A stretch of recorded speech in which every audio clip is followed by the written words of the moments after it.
Yo, what's going on YouTube? It is Dom, aka KT2, and I'm coming back at you guys again with yet another episode of Thunder Thursdays, guys. We dropping it like it's hot every Thursday, guys. Here we go. So today, guys, we have a very unusual. Like when people think about officers and branches, this branch never comes up, right? So this is a very special interview because you're not getting it anywhere else. This is hot off the press right now, guys. Woo! Hot off the press. Anyway, without further ado, welcome Chelsea to Thunder Thursdays. Chelsea, thank you for coming on to Thunder Thursdays tonight. Yeah, thanks for having me. No problem, no problem, no problem. So, without further ado, let's go ahead and jump into this. So, what is your rank? I'm a second lieutenant. You are second lieutenant. All right, so where did you commission from? I commissioned from a school in the SEC, so Southern Conference, ROTC. ROTC. Oh man, not another ROTC person. Y'all just all think y'all better than us OCS guys. But it's all good. It's all good. What branch are you? What brings you to the show tonight? What branch are you? So I am an air defense artillery officer. Okay. What is the alphanumeric number for that? I'm a 14 Alpha.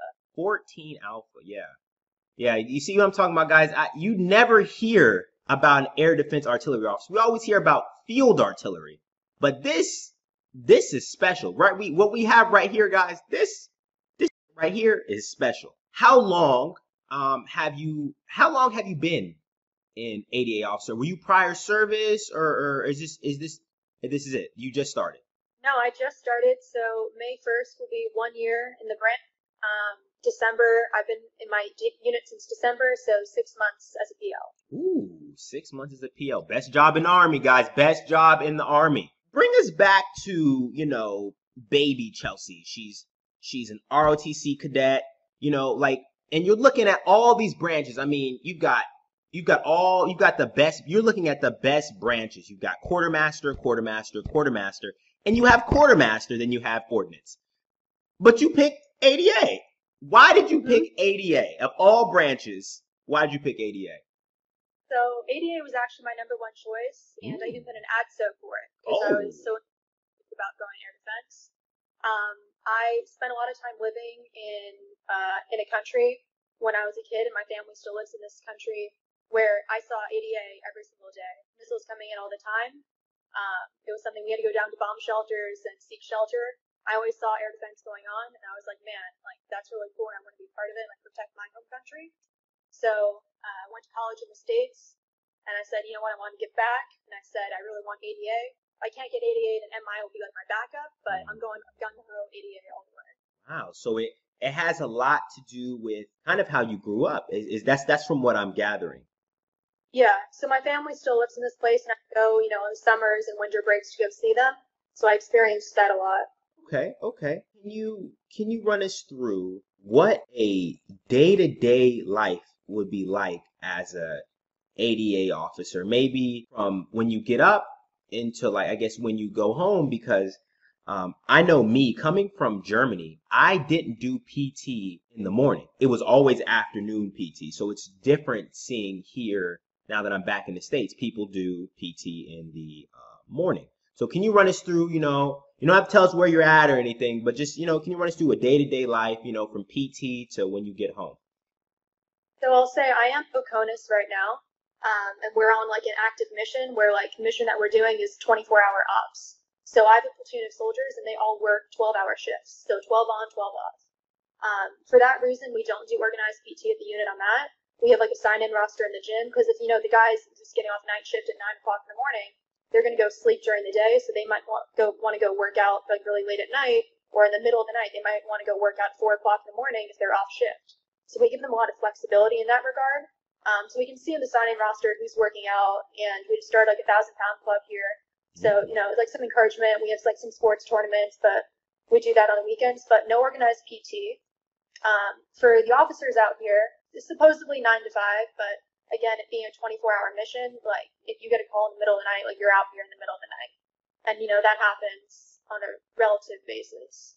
A lot of office work going on, but also training, maintenance of the asset, We're always on our toes doing something, training with host nation, getting RFIs and things like that. So it's pretty involved. I can say no day is exactly the same, just because with intelligence coming in, changing every single day, no 2 days look the same. Hmm. If you were in CONUS, so like I have friends from my bullet class who are in a CONUS location, it's just training up all the time. So they'll go on a 9-month rotation, they'll come back, they'll be in reset for 9 months, and then 9 months are getting ready to deploy again. So ADA is a branch that's deploying all the time for them. Like they have organized PT, they have motor pool Mondays, things like that. Everything's much more rigid. Okay. Okay. You mentioned you had friends from bowling. Mm-hmm. Would you say that, ADA is a small branch and that you relatively keep in good contact with your peers? Oh yeah, absolutely. Our bullet class had less than 70 people, so we're just two platoons. And then between that, we divided between SHORAD and HIMAT, so short range air defense and high range air defense. So within our SHORAD class, there are about 40 of us. So we all keep in really good touch. We talk to each other, hey, I'm doing a range, like I need some help with this. Do you have any slides or backups? Or, oh man, I have to do a flipple. I have no idea where to start. So we definitely keep in good contact. And the branch is small enough where everyone knows everyone. There are only about 3 bullet classes a year. So when you get to triple C, like you're seeing the same people like over and over and over again. Even like your branch manager, like you're gonna know that person personally. Like someone you can like message or text them like on the weekend and say, hey, I just saw this assignment pop up on AIM. Like, what can you do to help me out? Okay. Where is your bullock at? It's in Fort Sill, Oklahoma. Okay. The Um, Fires Excellence. say that again? The Fires Center of Excellence. So all artillery is based out of Fort Sill. So field artillery and air defense. So when you go to, so first of all, let me ask, is field artillery and ADA bullock, are they separate bullocks? Like, do you guys take, Bullets. We live together in a hotel, but we have like no interaction in terms of they're totally separate. so what about when you become captains and you guys go to triple C? Is it still separate? Totally separate. Okay. Yeah. Okay. We have no like professional interaction with field artillery. Like we can go hang out with them on the weekends if you have a friend there. But our career course is totally separate as well. Okay. Okay. That's good to know. I didn't know that. Okay. Okay, moving on. Too many questions about bullock. If you could give us maybe some of your general responsibilities as a maybe just like maybe like your top 3 general responsibilities as an ADA officer, what would you say they are? They can be as broad or specific as you like. I'd say making sure the asset is running 24/7 is my number one priority. Like making sure the asset is running is our number one mission. So making sure the maintenance is kept up, the generators are running, we have fuel, oil, things like that, so it's not going to shut down. So we have the ability to radiate as long as we need to be. So obviously that's number one. I'd say number 2 is training. So we have different periods, we do different trainings, we go through different scenarios to make sure my guys know what to do in all these different situations. Of course, welfare of the soldiers is always making sure they're doing okay. So they're all out here without their families. And it's a long assignment out here, so making sure they're doing well. My additional duties, I'm also like the billing official, MWR, unit historian, safety officer, things like that. Okay. Okay. Um, would you say that, and now you don't have to say this if you don't have to answer this if you don't feel comfortable. Do you feel like your additional duties take away from your general responsibilities, or do you think that you can handle everything pretty well? I think if you manage your time well, you can handle the additional duties. You just have to make sure you're on top of it. So the billing official role, it's something that you have things to do every single week, and you're always making different approvals and things like that. So we get like a certain amount of GPC funding every single month. So like you have to really be on top of it. The safety duties as well. Like every single month there are check sheets and things as simple as like checking all the fire extinguishers at the power plant. Like you want to make sure you're doing that and not just like slacking off and checking the box. Mm-hmm. So if there is a fuel fire at the fuel farm, like that's gonna be a big deal. Gotcha. So basically what I'm getting at is, if somebody goes to ADA, will they have time to pursue like, will they have hobbies? Can they sit on the computer and watch anime all day or play video? Will they have time to do some of their hobbies? I'd say it definitely depends the type of unit that you're at. So if you're like, I can only speak for Oconus because this is my first assignment. I've been Oconus the whole time. Um, if you had your weekends off, I'm sure it said, sure, you could do that. But if you get a call in the middle of the night, you have to go out to the asset at 3 o'clock in the morning because, something happened, then like you have to be able to separate yourself and go out there immediately. Um, and it just depends on the battery. So if you're in Korea, which is like a much larger battery, you have all the different aspects of air defense, as opposed to being like at a forward-based like FBM site. It'd be like a very different experience. Okay. With that, but it's so different depending on if you're in like one of these 3 to 4 different ways that air defense can be configured. Okay. Okay, that makes sense. Example, like you're an Avenger platform, like you're moving with infantry and armor units, like you're doing mobile security. So say there's like an armor division rolling around, like the tanks out in the open is a huge target. So they're living the whole like life as like an armor unit, like living their armor life, doing everything they do with them. You're with an infantry unit, like doing security, like you're going everywhere the infantry are. You're living that entire infantry life. Wow. Okay. I did not know that either. That's good information. It's even possible for like air defenders to go to ranger school if you're in a ranger regiment. All right. Interesting. All right, moving on. What would you say if you could give us like some general benefits to being an ADA officer, no matter how big or how small they are, what would you say are the general benefits of being an ADA officer? I'd say there's some cool courses that you can go to. So I got my Army Basic Space Badge not too long ago, which is something that's more specific to the THAAD realm of air defense. There are a lot of additional schools that you can go to that are very specific to air defense, and I'd say if you are someone who's planning on getting out of the Army right around when you make captain, the civilian careers are just astronomical. You can go work for the Missile Defense Agency, the Applied Physics Lab, you can go work for Raytheon or Lockheed Martin doing these like high-tech kind of advising missions and assignments that'll, pay really well, but also are incredibly interesting and fulfilling. So we're going to jump just a little bit more into that, but that's good. So I would say one of the biggest benefits to ADA is that it transfers out to the civilian world really well. If you could give us one thing you like the most and one thing you like the least about ADA, what would it be? I love my job. I love the defensive aspect of air defense. I like that I'm helping people. I'd say what I like the least is being away from your family. Air defense is overseas a lot. So if you are really close to your family or you have kids or a spouse, it can be pretty hard to maintain those relationships. You have to work a lot harder at those. Have you been deployed before? So this is my first assignment and it is overseas. Okay, that answers that question. All right, moving on. Let's say, okay, moving on with the interview. Let's say an Army 4-star general comes down and he comes to you. He comes to Chelsea. He comes right up to you, looks you in the face, looks you in the eye, and says, "Hey, I need to change something about the Army." Right? And if he asked you one thing that you would like to change, what would you change? I want to change just how air defense is viewed as a branch. There's a lot of stuff out there about what air defense is really like, and I think unless you're in it, you really spend the time to talk to someone in the branch, you won't be able to really realize like how awesome of an asset it is and how important it is to the security of our country and to our allies. That's good. That's good. Okay. I think this is probably the next question I'm about to ask you is probably the most important question that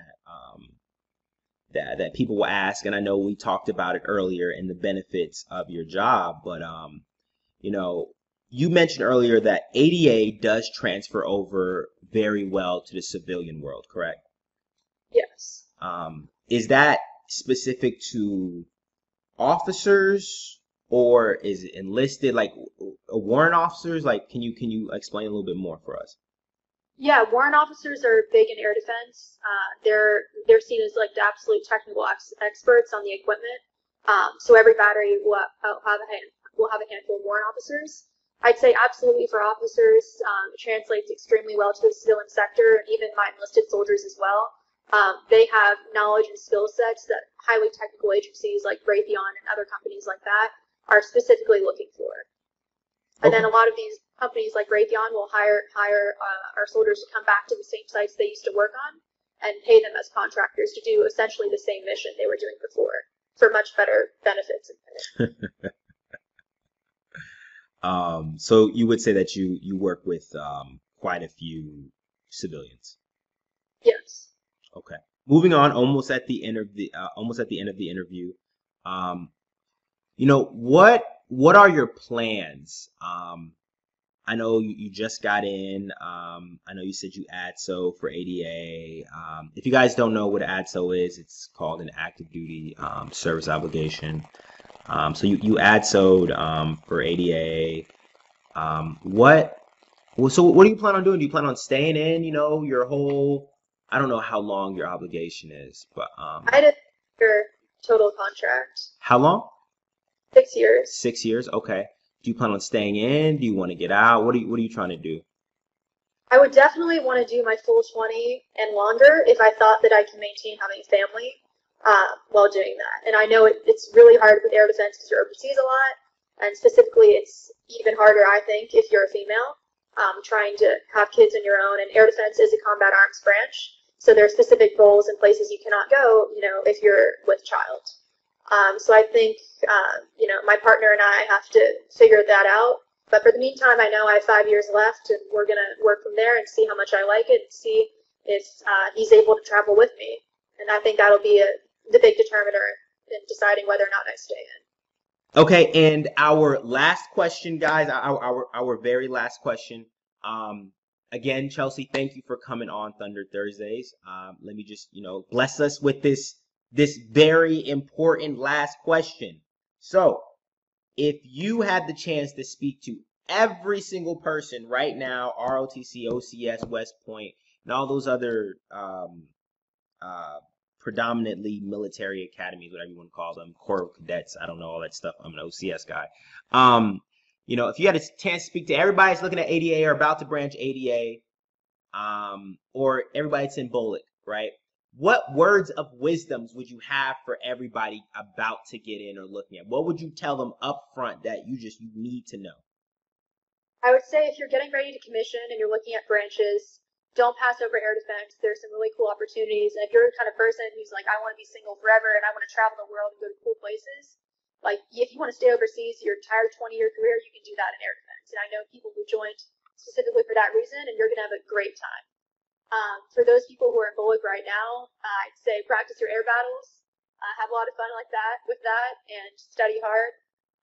It's all about what you make it. It's all about the attitude at the end of the day. So if you got air defense and it was your first choice and you're happy about it, you're gonna have a great time and you'll be a great officer. If you're like, dang, air defense is my seventh choice and not really happy to be here, you don't put forth the effort, then your career's gonna suck. That's unfortunate. uh, but okay. Hey, thank you, Chelsea, again for hopping on the show tonight. We definitely appreciate your time. And to everybody that's watching out there, no, we're not going to put Chelsea's information out there. You will not be able to ask her any questions, but feel free to contact me on my Instagram, my Snapchat, and ask me questions. And I may ask her some follow-up questions. Without further ado, guys, if you guys have any questions, comments, concerns, you guys can follow me on Instagram at KIDTHNDR2 or Snapchat at KLOP95. And like I always like to say at the end of all my videos, don't live the same year 75, 80, 85, 90 times and then try to call it a life. This is Dom and this is Chelsea, guys. Thank you for watching. We're out of here, guys. Peace.